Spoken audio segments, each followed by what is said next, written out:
everyone, and welcome to your November 25th readings. Guys, we have a beautiful new moon this week. We just left Mercury retrograde. Now, while we still are in a bit of a shadow period, I think everyone who's a little bit sensitive, and even if you're not, you can kind of feel a bit of this shift. Now, their energies are still going to be a little tense, but a lot of it has to do with our own internal triggers, our own transformation. So as long as we're doing our best to be aware, to cultivate on some level an inner sense of peace or allowance, you should be just fine. So this is general guidance for everyone. This is just the energies of this week, which I think are really great. We all have our sun, our moon, our rising. We have a lot of different placements. So understanding just how the energy is going to be in general is really, really beneficial to help you work better, co-create better, and have a little bit of a heads up so you can better prepare. So let's go.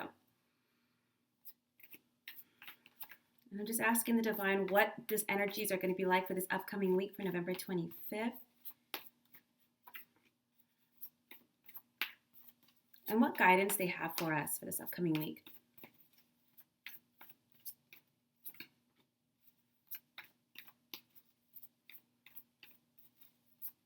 One more. All right, guys.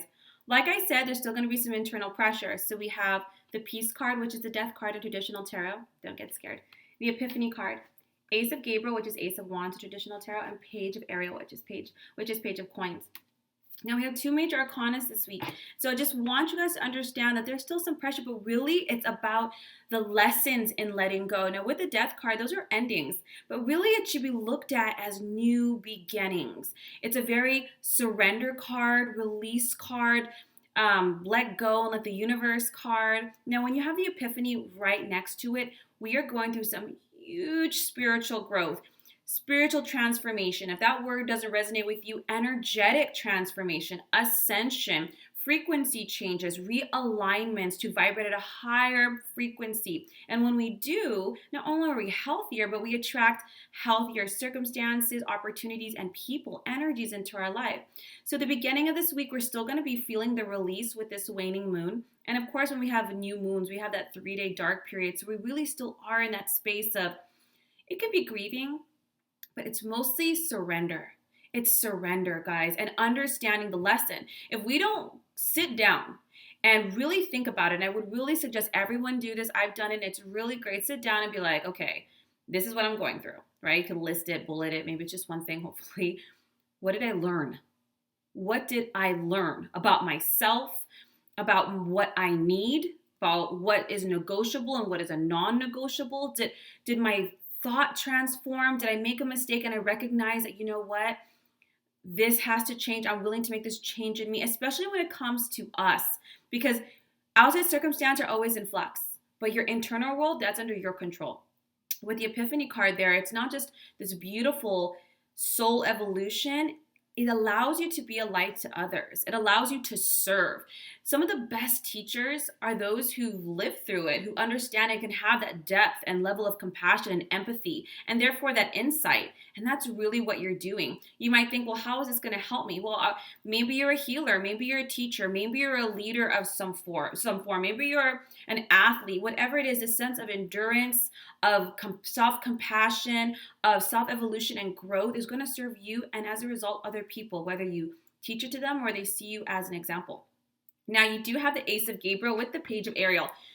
The antidote to this week is getting out there and doing something new, saying yes to new opportunities, saying yes to seeing new places, traveling new places, going new places, doing new things, even if they're outside your comfort zone. And because you have the Page of Ariel, it is going to be things that are new to you, new things that you're learning. Now, whether that's taking marketing classes, learning Reiki, maybe going back to school, or deciding you're going to backpack around the world. When you have Ace of Gabriel, it is movement, guys. Whatever your passion is. Maybe you're like, I've gone through this heavy thing and I forgot a little bit about who I was. I'm going to relearn her or him. I'm going to try this out. I'm going to go rock climbing. I'm going to take myself to the movies. I never do anything by myself. Or I'm going to take up that certification course. I'm going to go and try that therapy session.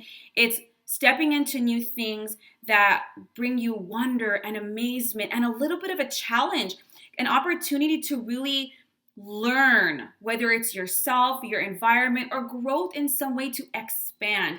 If you want something different, you got to do something different. It's just pure physics, right? You can't do the same things and expect a different outcome. You have to switch up the energy and then you get a different result, like a formula.